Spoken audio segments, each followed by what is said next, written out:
In front of me is Motorola Moto G56, and today I would like to show you how you can turn on or off adaptive brightness.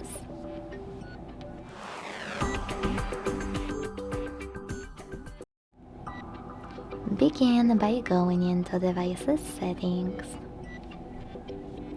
Now tap on Display and click on the switcher next to Adaptive Brightness to turn it on or off.